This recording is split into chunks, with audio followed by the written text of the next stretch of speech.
Sorry, folks. You ready? Okay, I'd like to welcome you, give a warm welcome to each one of you. We're here to worship God and especially give you a warm welcome if you're visiting. It is kind of warm, and I'm going to make a prophecy that this is the last time you'll be warm in this church. You'll soon be complaining about the cold because the temperature is going to drop, and then by the time the temperature goes up again next summer, hopefully we'll have air conditioning. So we shall see. Anyway, let's worship God. Let's stand and sing, "Great is the Darkness."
Please grab a seat.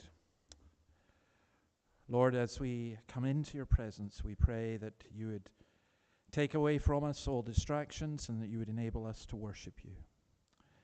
We ask that you would draw near to us. We pray that we would know what it is to truly worship. We pray for those of us who come with heavy hearts, those who are concerned about many different things. Enable us to look beyond our own circumstances and to see Jesus. And Lord, whatever our reason for being here, may it be that we meet with you. And bless those who are unable to be with us because of ill health, or those who have lost all desire to come and hear your word. Rekindle that desire. Help us in every part of what we say and do. In your name we ask it. Amen. Okay, we're going to sing the song we sung it before. We're getting to know it. Christus Victor.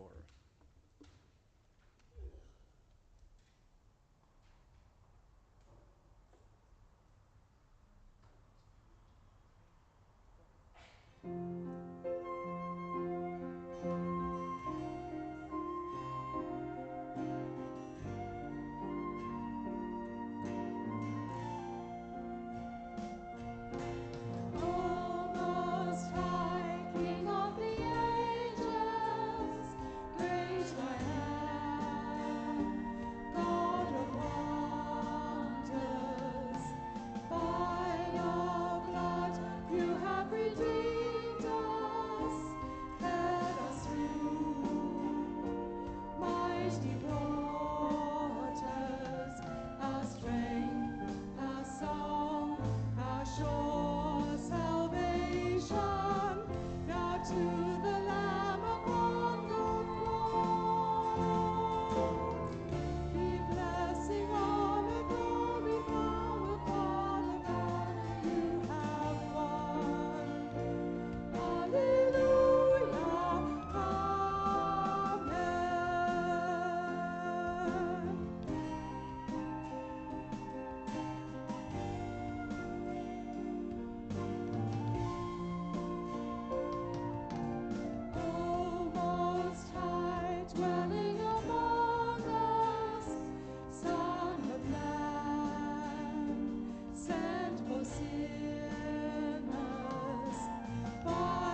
A couple of notices, just let you know that we will be continuing next week looking at the Gospel of John. You're very welcome to come. We have a prayer meeting on Saturday at 9 o'clock. We have prayer and praise on Wednesday at 9:45. If anyone is interested in a men's Bible study, please do let me know. And also, if you'd like to meet up at any time, please feel free to let me know. And thanks to all those who helped with the mission fundraiser yesterday. It was raised over $600 for the mission. I was going to say Subaru, but it's not Subaru, is it? What is it? Sambaru. Yeah, it's not for Subaru. We don't want it for Subaru, for Sambaru. And it was really good. And there was a lovely family who came and helped present that. That was excellent. And thanks to those who did it as well. One other somewhat strange notice. If you come across an iPhone, it's mine. So it seems to have just disappeared. So to me, that's like losing my right arm. So if you do find it lying around anywhere, let me know. I have a suspicion that it was just around here and it's just gone for walkies with somebody. So that's a bit of a shame, but we shall find out. We'll see where it goes. Annabelle got it on a tracker device and it's 2 kilometers away. So I suspect someone's taken it for a walk. But anyway, these are things that are sent to try us, and I will now have phone withdrawal symptoms for a wee while. Okay, we are going to read in John chapter 9, and it's the James family who are going to help us because Kathy is going to read John 9. It's a fairly long reading, but stick with it. It's a story that's really important we're going to look at, and then Matt is going to pray.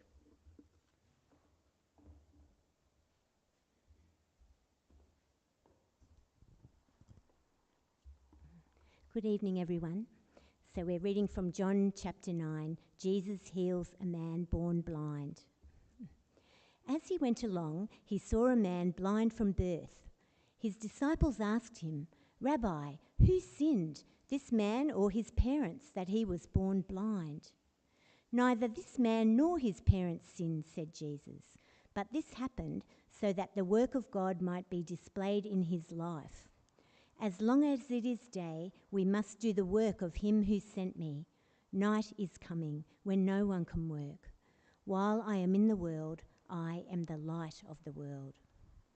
Having said this, he spit on the ground, made some mud with the saliva, and put it on the man's eyes. "Go," he told him, "wash in the pool of Siloam." This word means sent. So the man went and washed and came home seeing. His neighbours and those who had formerly seen him begging asked, "Isn't this the same man who used to sit and beg?" Some claimed that he was. Others said, "No, he only looks like him." But he himself insisted, "I am the man." "How then were your eyes opened?" they demanded. He replied, "The man they called Jesus made some mud and put it on my eyes. He told me to go to Siloam and wash. So I went and washed, and then I could see." "Where is this man?" they asked him. "I don't know," he said. They brought to the Pharisees the man who had been blind. Now the day on which Jesus had made the mud and opened the man's eyes was a Sabbath. Therefore the Pharisees also asked him how he had received his sight. "He put mud on my eyes," the man replied, "and I washed, and now I see." Some of the Pharisees said, "This man is not from God, for he does not keep the Sabbath." But others asked, "How can a sinner do such miraculous signs?" And so they were divided. Finally they turned again to the blind man. "What have you to say about him? It was your eyes he opened." The man replied, "He is a prophet." The Jews still did not believe that he had been blind and had received his sight until they sent for the man's parents. "Is this your son?" they asked. "Is this the one you say was born blind? How is it that now he can see?" "We know he is our son," the parents answered, "and we know he was born blind. But how he can see now, or who opened his eyes, we don't know. Ask him. He's of age. He'll speak for himself." His parents said this because they were afraid of the Jews, for already the Jews had decided that anyone who acknowledged that Jesus was the Christ would be put out of the synagogue. That was why his parents said, "He is of age, ask him." A second time they summoned the man who had been blind. "Give glory to God," they said. "We know this man is a sinner." He replied, "Whether he's a sinner or not, I don't know. One thing I do know, I was blind, but now I see." Then they asked him, "What did he do to you? How did he open your eyes?" He answered, "I've told you already, and you do not listen. Why do you want to hear it again? Do you want to become his disciples too?" Then they hurled insults at him and said, "You are this fellow's disciple. We are disciples of Moses. We know that God spoke to Moses, but as for this fellow, we don't even know where he comes from." The man answered, "Now that is remarkable. You don't know where he comes from, yet he opened my eyes. We know that God does not listen to sinners. He listens to the godly man who does his will. Nobody has ever heard of opening the eyes of a man born blind. If this man were not from God, he could do nothing." To this they replied, "You were steeped in sin at birth. How dare you lecture us?" And they threw him out. Jesus heard that they had thrown him out, and when he found him, he said, "Do you believe in the Son of Man?" "Who is he, sir?" the man asked. "Tell me so that I may believe in him." Jesus said, "You have now seen him. In fact, he is the one speaking with you." Then the man said, "Lord, I believe," and he worshipped him. Jesus said, "For judgment I have come into this world, so that the blind will see, and those who see will become blind." Some Pharisees who were with him heard him say this and asked, "What? Are we blind too?" Jesus said, "If you were blind, you would not be guilty of sin. But now that you claim you can see, your guilt remains." Amen.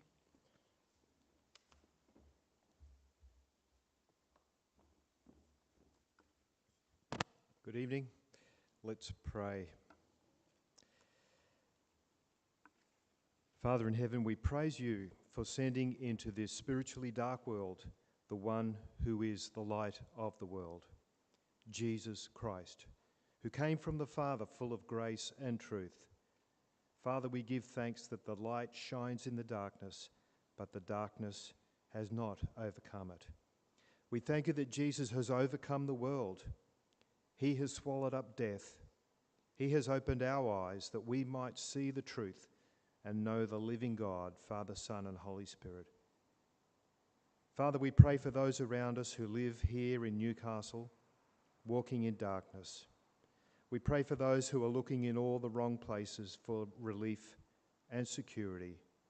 Father, bless the work of all the churches around us who preach the true gospel. And bless us, your people, with wisdom and grace and words to speak to our neighbours. And Father, we think of the scripture programs in schools. We pray for all those who rise up and go and teach in a school.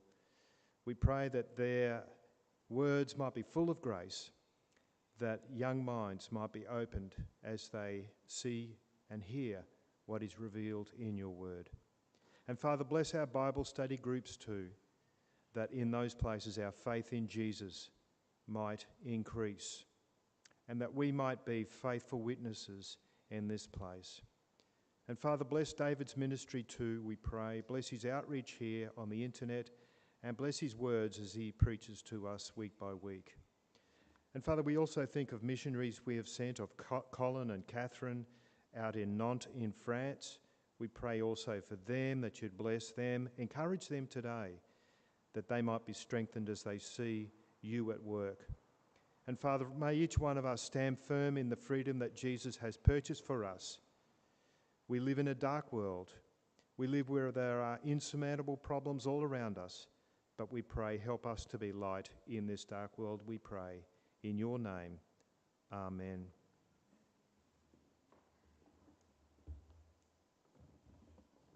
Okay, now before we turn to God's Word, we're going to sing Psalm 43. Let's stand and sing this, asking God to give us light.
Now let's turn to God's Word.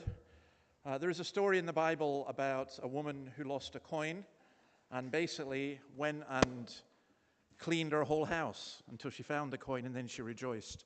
I found my iPhone, so I'm rejoicing. Clapping for an iPhone, honestly. Yeah, I know.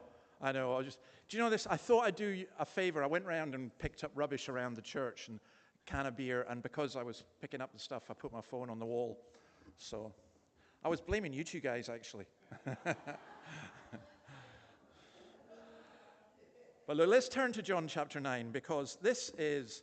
Now, I looked at this, and can I be honest with you? I know this story, and I thought I knew it inside out, and I thought, oh, everyone will have heard this, and, you know, what's there to say about it? And believe you me, I had such joy in looking at this week, because this is the amazing thing about the Bible.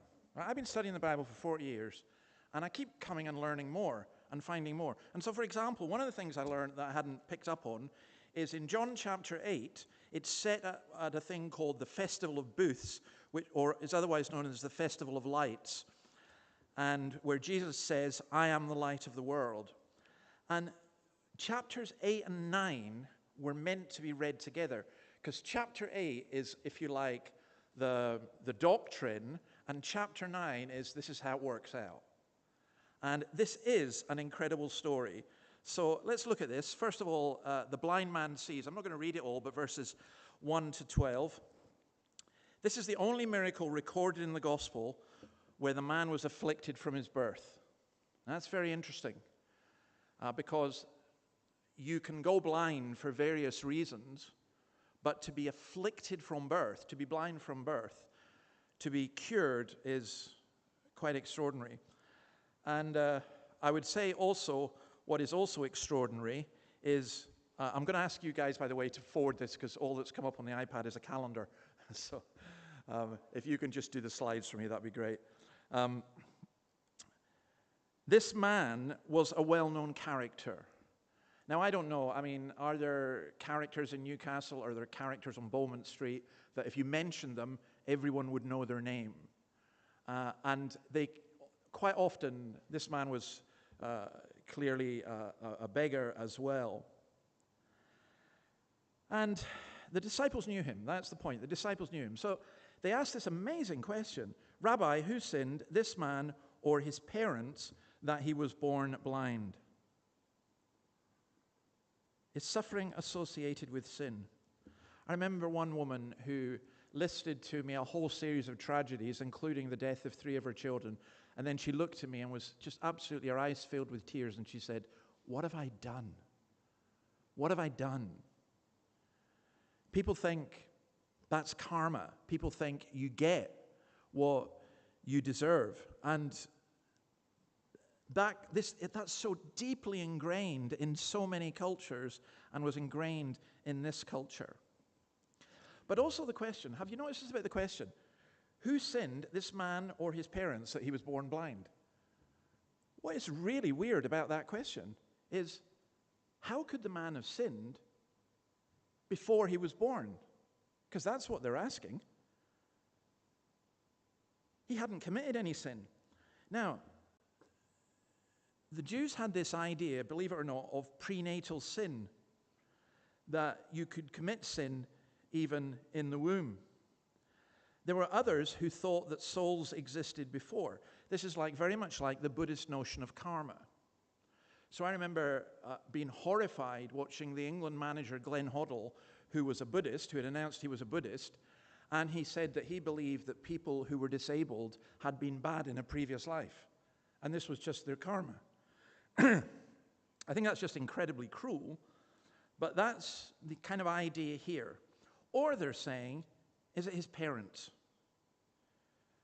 Now, let's be really careful here. Before we immediately go, no, that's ridiculous. Actually, what our parents do really affects us.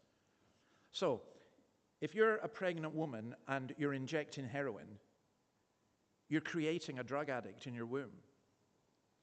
What our parents do affects us enormously.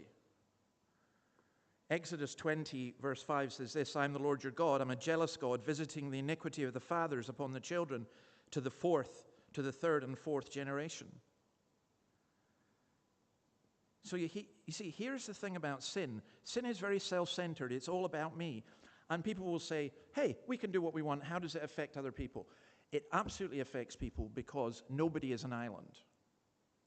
Everything you do impacts people. Everything you do has a ripple effect. You cannot disconnect yourself from other people around you. And for me, this is an enormous thing. I'm reading a book that somebody in the morning congregation gave me, which is the AA Handbook, which is just a bunch of stories. And one of the things that is so powerful is just how much alcoholism affects whole families and whole communities. When we sin, we set in train a set of consequences which almost has no end. But there's another problem illustrated here. The disciples fall into the fallacy of what's called the false dilemma. Now, what's the false dilemma? The false dilemma is this: either or. So there are some issues that you can do that for. Does God exist? Yes. No. That's either or. But there are other issues that are not so binary. So if I was to say, let's paint this church yellow or green, that's the choice, either or. Those of you who are sensible are going to say, oh, come on. There's other choices. You could go, red and blue. So we could, there are ways that, there are lots of choices. And the trouble is, here, it's an either or. Who sinned? Somebody sinned. So was it the man or was it his parents? Now, I would love to go into this. There are many reasons why people suffer. Perhaps one day in the not too distant future, we'll look at the book of Job, which I love Job beyond almost anything I can describe. And if there's a book that you actually wanted to buy, a commentary on Job, Christopher Ash's book on Job is stunningly brilliant. And to read Job, I mean, it does sound very, very miserable. Those of you who struggled with Ecclesiastes, you're going to really struggle when we start on Job. But you're not, because it's beautiful, because it's describing life as it is. But it is the point about Job, because what happened, for those of you who don't know the story of Job, he suffered enormously, and his friends came to him and mourned with him, and then they said to him, yeah, well, Job, this happened to you because you sinned, even though you don't know it. They weren't exactly great friends.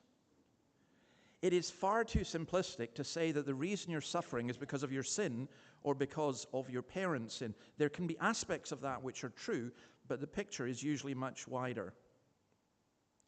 Now, I want to change this just a little bit and imagine the man. Can you imagine the man going, why me, Lord? How come others can see? They tell me what they can see. But I don't know what yellow is. I don't know what green is. I don't know what red is. I don't know what I look like. I don't know what people are talking about. I've never been able to see. Why me? And I wonder if you've ever had that feeling about yourself, that there are things that have happened to you and you just wonder, well, why me? Romans 8, verse 18 says this, I consider that the sufferings of this present time are not worthy to be compared with the glory which shall be revealed in us. I think it is enormously foolish for us to seek to find a reason for every suffering that we have, but I think it is extraordinarily wise to see how God deals with suffering and what he offers for us. So Jesus, his answer here is very different. Instead of going into the theology of why people suffer, he just simply says, neither this man nor his parents sinned, but this happened. Why did it happen? So that the works of God might be displayed in him. He saw it as an opportunity to demonstrate the glory of God.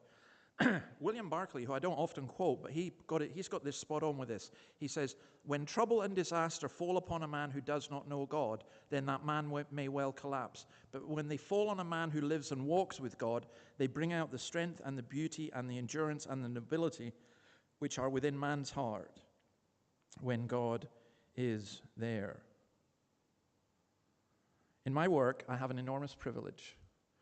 It is to meet with people who suffer profoundly and deeply, and who sometimes don't want to cover it up and want to talk about it. And I have to tell you, I cannot describe how moving that is, especially when you see within them a beauty that there's no beauty like it. There's nothing like it. They've gone through this enormous pain. They're going through enormous pain. And there is something beautiful about them. And that's what Jesus says was going to happen here. There is another way we can look at this. By helping those who are in trouble and pain, we can demonstrate to others the glory of God. That's why we must do God's work while there is time to do it. The time is now. What an enormous tragedy to discover that there's no more time to do something which we might have done. One more thing just to say about this actual miracle. Why the use of spittle? I mean, for most of us, it's disgusting. If you're a football player and you spit on the field, you're going to get sent off. If you spit on someone, that's like the ultimate insult. You know, can you imagine a rugby player? Well, I've seen it happen, actually. That, you know, they thumped someone and they got away with it, but spitting on someone, oh, that's absolutely disgusting. Well, in ancient times, spittle was assumed to have curative qualities. This is the second time that Jesus used it. Now think about it. That's not as daft as it sounds. If you burn your finger, what do? You stick it in your mouth. You know, because you think that it will help, and it probably does help. I think that what Jesus is doing here is taking the methods and the customs of the time and using them. He was a wise physician. I mean, he could have just healed the man. He didn't need to do that. But I think that's why he did it. And let me just say also a little bit about the Pool of Siloam, because I find all this fascinating. The Pool of Siloam was one of the engineering wonders of Jerusalem. In the Old Testament, Hezekiah, where it's recorded that Hezekiah built a tunnel from the spring outside Jerusalem to this pool in the city so that they would always have fresh water. And here's the amazing thing. You know how the Channel Tunnel was built? That like they started on one side, the French started on one side, and the Brits started on the other side. And it still amazes me that they actually managed to meet exactly. You know, I always think it would be quite amusing if they missed. But no, they met exactly in the middle. But long before all our modern machinery, that's exactly what happened with the Pool of Siloam, because they started on one side, outside the city, and within the city, from the Pool of Siloam, and somehow, they dug through really solid rock without dynamite. I don't know how they did it, but they met in the middle. And if you ever doubt that story, you need to go and look at some archaeological books on the subject, because there's no question at all that happened, and we've got the evidence of it today. So the blind man sees. The next thing is the Pharisees investigate. Have you ever noticed this? The first response of those in authority when something amazing happens, usually when it's something bad, but even something good, is to have an inquiry that costs millions of dollars. You know, let's have an inquiry into this. Let's have an inquiry into that. So the Pharisees say, right, we've got to have an inquiry. And their first concern is this. And you might think how ridiculous this is, but it is ridiculous, and yet it is so human. They were concerned that Jesus had broken the Sabbath law. Firstly, by making clay, therefore he was guilty of working. Now, they had some ridiculous rules. I was looking up some of them. This is my favorite, I think. If you went out on the Sabbath with sandals that were shod with nails, you were breaking the Sabbath commandment because the nails were heavy and you had to lift your feet, and therefore you were working. So if your shoes didn't have nails, you were okay. But if they did have nails, so like hobnail boots, you're done. You're breaking the Sabbath. To carry a burden was to break the Sabbath. You couldn't cut your fingernails on the Sabbath. And absolutely, making clay, which is what Jesus did, was breaking the Sabbath. So it is ridiculous, petty, ridiculous rules. But before you start condemning the Pharisees, listen, we could go through our culture, and we have got some crazy stuff as well, right? We really do. And sometimes within religion, people get incredibly petty. Here's a man who is blind, and he can see. And instead of rejoicing, they're worried about him breaking the Sabbath. What's an equivalent? You come into church and you notice that, the communion table's been moved or something. And you are so upset. You are really wound up. What you don't notice is that the church has become filled with people who are seeking God. That doesn't bother you. What bothers you is, hey, something's changed. And people say, nah, people don't do that. Yes, they do. Yes, we do. That is often what happens. It was also forbidden to heal on the Sabbath. If your hand or foot was dislocated, you couldn't even pour cold water on it. The only way you were allowed to heal was if your life was in danger, but the blind man's life was not in danger. It was laid down in law, in the Torah, it was laid down that using spittle was breaking the Sabbath, even if you put it on your eyelids or anything. Now, Jesus responds to this. When they interrogate the man, he says, well, Jesus must be a prophet. They go to his parents, and his parents are scared. Why are his parents scared? Because the Jewish synagogue authorities had one very powerful weapon, the weapon of excommunication. Do not believe for a minute that cancellation culture or cancel culture is new. It's not new. It's always been around, and it continued here. You could get banned for life, or you could get a suspended sentence. Now, in our culture, we don't understand this, because if I said to you, you're banned from this church, you might go, woohoo, yeah, great, I don't have to come back on a hot Sunday to do this, I can go out and enjoy myself. But the culture was based around the synagogue, and excommunicated from the synagogue meant you were excommunicated from life. To be shut out from the synagogue was to be shut out from God. That's why the parents, they were so scared, and they said, look, hey, our son is growing up, he can answer for himself. This, if you're not a church person, please don't let this put you off church, because I'm only telling the truth and it's what the Bible says. Sometimes church people, ecclesiastical people, will use church procedures to further their own ends rather than the glory of God. It's happened so much, and for me, there's almost nothing that's caused me to doubt my faith more than that, and I'm thankful my faith is in Christ and not in church leaders like me. Now, the Pharisees thought this was a fake healing. They suspected collusion. They were aware, as Deuteronomy says, chapter 13, that a false prophet could produce false miracles. Their big problem was everyone knew this man had been blind, and now he could see. So he then goes on to testify, verses 24 to 34. Now, I think the courage of this man is quite extraordinary, because he knew that the Pharisees were opposed to Jesus, and his testimony was very simple. He was not able to explain it in deep theological terms. He really couldn't. He had no idea how. He really struggled to see who Jesus was, as we'll see in a minute. But this he could say. He said, I was once blind, but now I can see. Everything else fits around that for me. I know that. It's interesting. I don't know who it was. I read somebody saying about this. It is better to love Jesus Christ than to love theories about Jesus Christ. I know people who can teach you lots and lots of theology, but they don't love Jesus Christ. And other people who don't even know what theology means, and they love Jesus Christ. And that's what was happening here. Although I have to say, his witness to Christ at this point was not the gospel. He was pointing to the gospel, but also his theology wasn't that bad. He argued that Jesus had done a wonderful thing, that God doesn't hear the prayer of a bad man, that therefore God is good and Jesus must be good. It's actually pretty astute. Now, they can't answer him. He's saying, I was blind, but now I see. They can't answer that. So what do? Again, nothing new on the internet. Nothing new under the sun, as we heard in Ecclesiastes. They heap abuse on him. They insult him. They accuse him of being born in sin. And then, when that doesn't work, they threaten him and force him out of their presence. Once insult and abuse enters, it becomes a contest in bitterness. And then the last thing we look at, verses 35 to 41, spiritual side. Psalm 27 verse 10 says this, though my father and mother forsake me, the Lord will receive me. Now, verse 35, I hadn't noticed this before. Jesus went to look for him.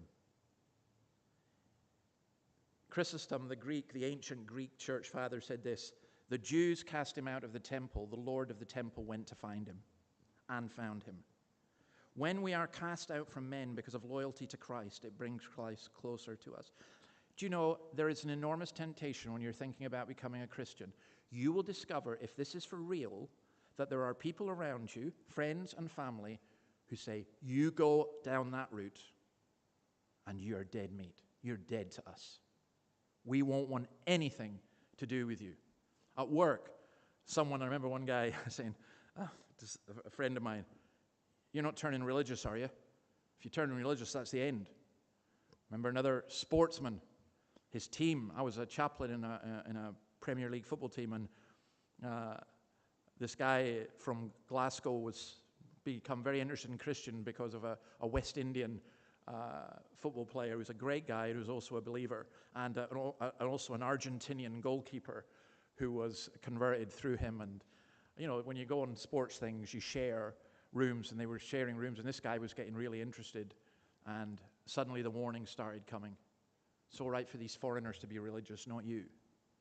Don't go there. That's not what we're like. Well, that's what happened to this man. I think that he then has this great revelation. If you go through the chapter, you'll notice this progression. First of all, he thinks Jesus is a really good man. He really likes him. He wants to find out more. Then he says that he's a prophet. But now he discovers that Jesus is more than a prophet, because the loyalty to Christ brings him revelation. Jesus reveals himself to those who are loyal to him. So verse 11, he calls Jesus a man. Verse 17, he calls Jesus a prophet. And finally, he comes to see that Jesus is the Son of God. Most of us, to be honest, it's a gradual process for us. I love the testimony of Napoleon. I'm not saying Napoleon was a Christian, but he was certainly interested. And he was once in a company of very clever skeptics. They were discussing Jesus, and they said, look, Jesus was a great man and nothing more. And Napoleon said this, gentlemen, I know men, and Jesus Christ was more than a man. But there is one verse I can't leave without mentioning this. Jesus came into this world for judgment. That's what he says. What's he saying? Whenever we are confronted with Jesus in John's Gospel, we at once pass a judgment on ourselves. Because if we're saying there is nothing in Jesus to admire, to love, then we condemn ourselves. If we see something to admire, to reach out to, then we're on our way to God. Here's the amazing thing. If you're blind, you know you're blind, and you ask to see. The one who thinks that they can see and does not need to have their eyes opened is the one who is blind. In a spiritual sense, the majority of people in this city are walking around blind. They don't see, they don't know. I don't blame people for not coming to church. Why should they? They have no sight of Christ. They have no knowledge of Christ. It's why we have to go out and we have to seek to communicate that. Or here's another thing. You can come to this church and you could say, yeah, but I can't see all this stuff, and all these people stand up and say wonderful things, and we sing these songs, and then I just realize how weak I am. But it's only when you realize that you're weak that you can become strong. Only when you know your own sin can you be forgiven. Or let me put this another way. Imagine you've been born blind. Darkness is all you have ever known. You cannot conceive of blue, green, red, or orange. The wonders of sight are unknown to you. You do not know what your mother's face looks like. And then Jesus comes and he puts mud on your eye. And he tells you to go and wash in the pool of Siloam. And as you wash, you begin to see. If you're not a believer, you're like the blind man. You can't see. You don't know the world in all its glorious color. This is the problem. People think, oh, this world as we've got, it's wonderful, it's great, it's fabulous. And in a sense it is, but without Christ, you're not seeing it as it really is. You are like the blind man. You do not know the world in technicolor. I remember a man being converted, and he wrote, in fact, in the book, The Dawkins Letter, I wrote his testimony there because it was partly through that he was converted. And he describes that he was praying and trying to find out, and he was an atheist, and he was seeking God, and he was a lonely atheist and everything else. And he prayed, and he said, then these words hit me, and they weren't my words, they were the words of God. We love him because he first loved us. And he said, at that moment, my whole world, it's a great description of becoming a Christian, my whole world changed from a two-tone black and white to technicolor. So I think it's Coldplay have a song, Life in Technicolor. Well, I don't know where Coldplay are spiritually, but that's what Christianity is. It's life in technicolor.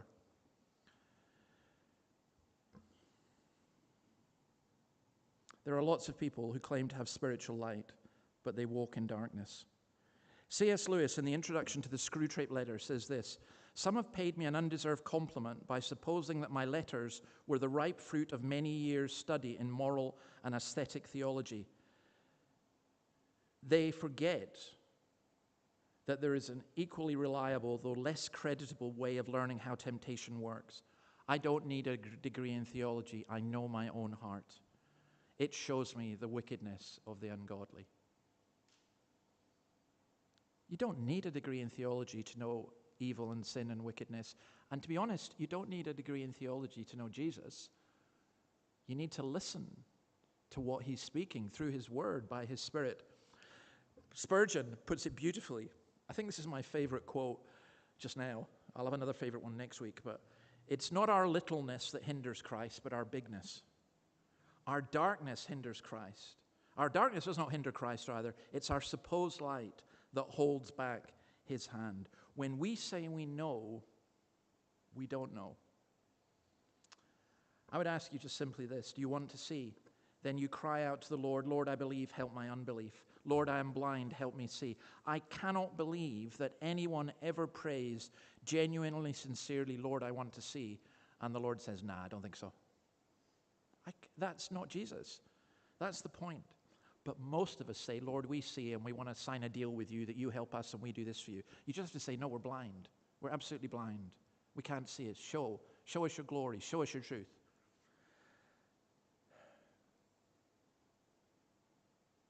There's also a thought here that's a bit terrifying. The more knowledge you have, the more you'll be condemned if you do not recognize the good when you see it. Responsibility is the other side of privilege.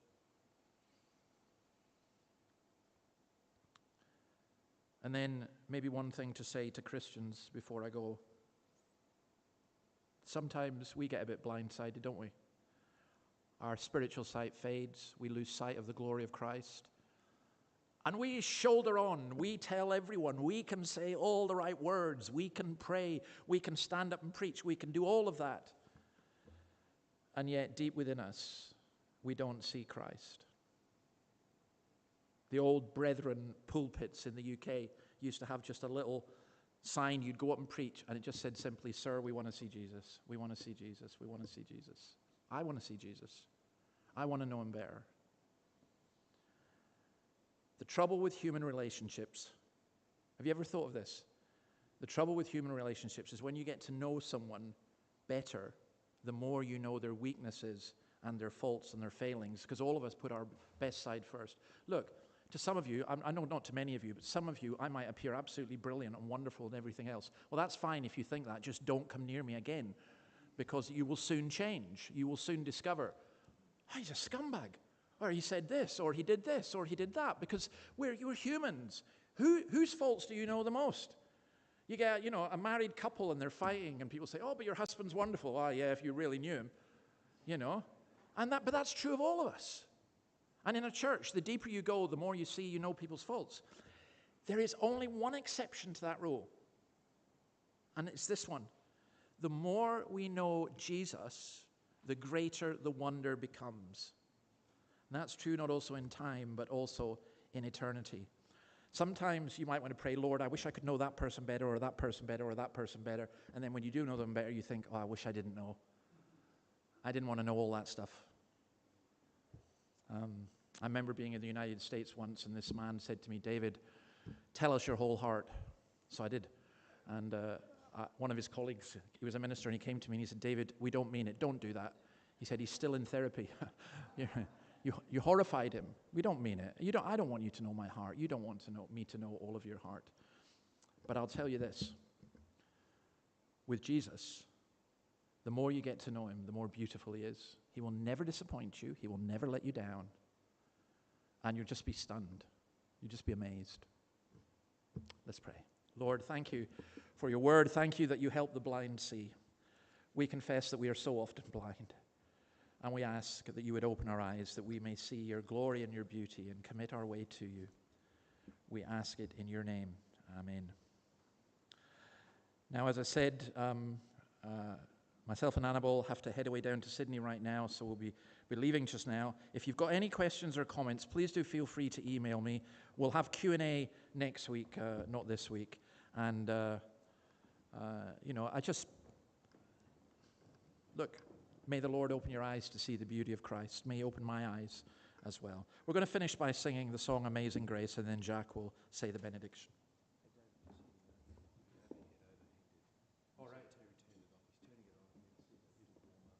The overhead overheated, but that doesn't matter because you know the words, and a lot of people will know the words, so that's fine. You can join in if you know them.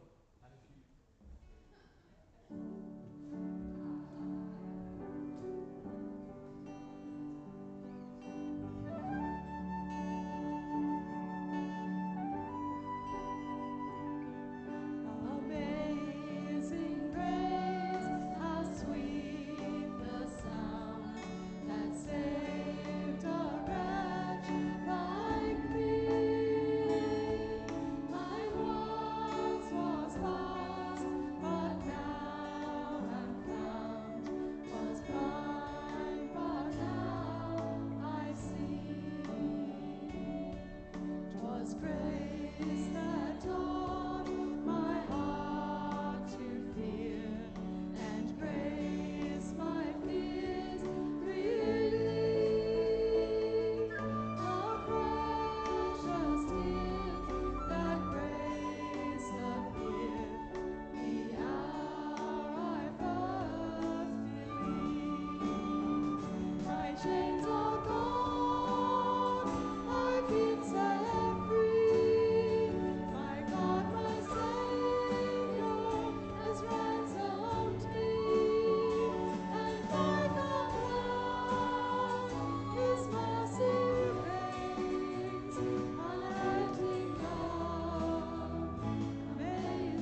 hear God's blessing. The grace of the Lord Jesus Christ and the love of God and the fellowship of the Holy Spirit be with you all.